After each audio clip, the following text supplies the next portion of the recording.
How do you walk in the hallway? With a peace sign and a quiet feet.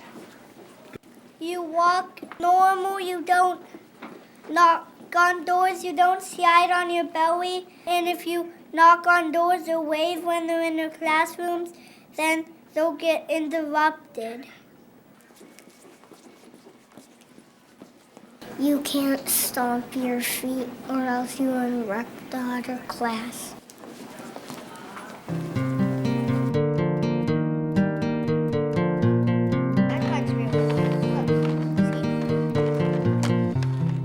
Why shouldn't you talk or scream during indoor playtime?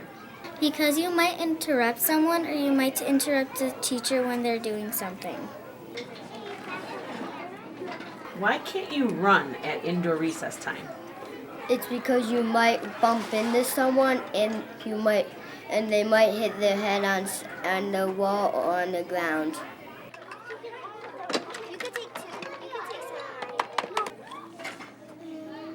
That could work. What if a lot of kids all want to play with the same thing? Maybe they could take turns playing with the same toy.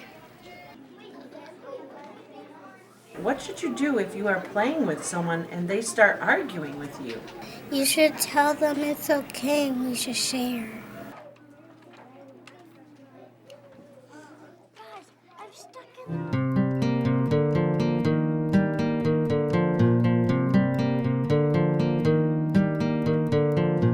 Why do you think you should use a quiet voice in the cafeteria? If you're talking and they're calling for you and they don't hear, they can't get their lunch.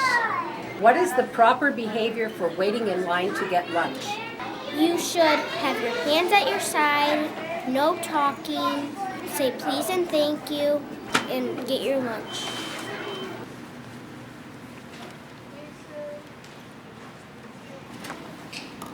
And why do you think you should use a quiet voice in the cafeteria?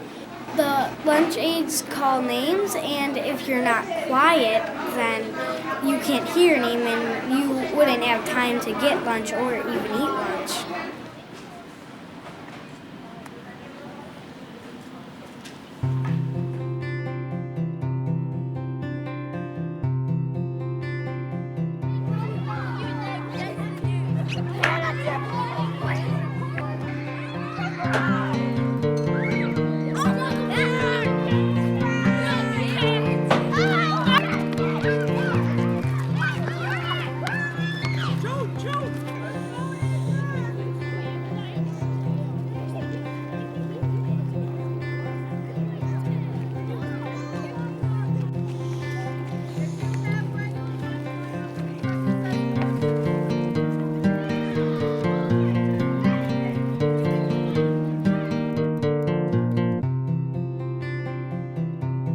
Why you should go to the restroom and come back quickly, because some of the kids may want to go to the restroom.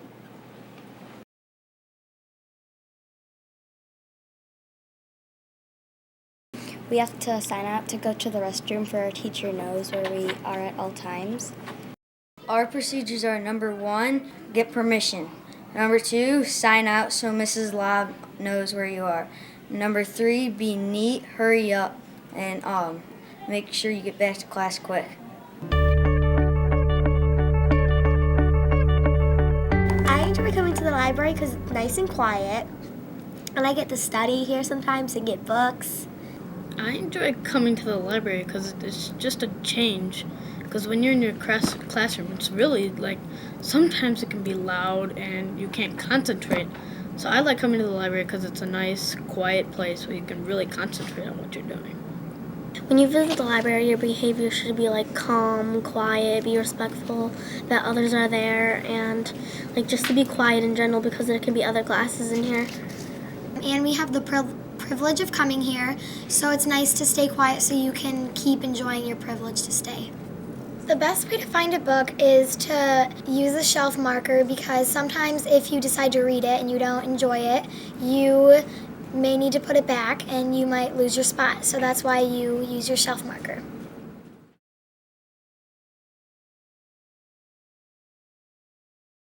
Yes, I visited the library when it's closed. You can tell because there's a sign and the lights are usually out. You can return a book when it's closed, but you can't check out one.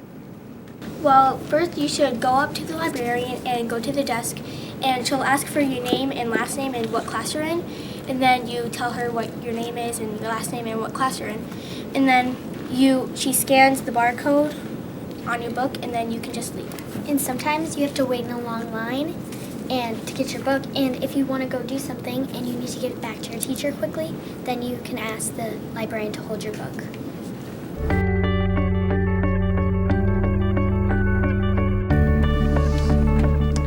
Chromebooks is actually like a privilege because it's really fun. It helps you with research, but some people don't know the proper way. You just unplug the Chromebook, take it out gently, hold it with 2 hands like this, and then don't open it until you get to your seat. You need to always make sure you sign out of your Chromebook, and then you have to make sure you shut it down.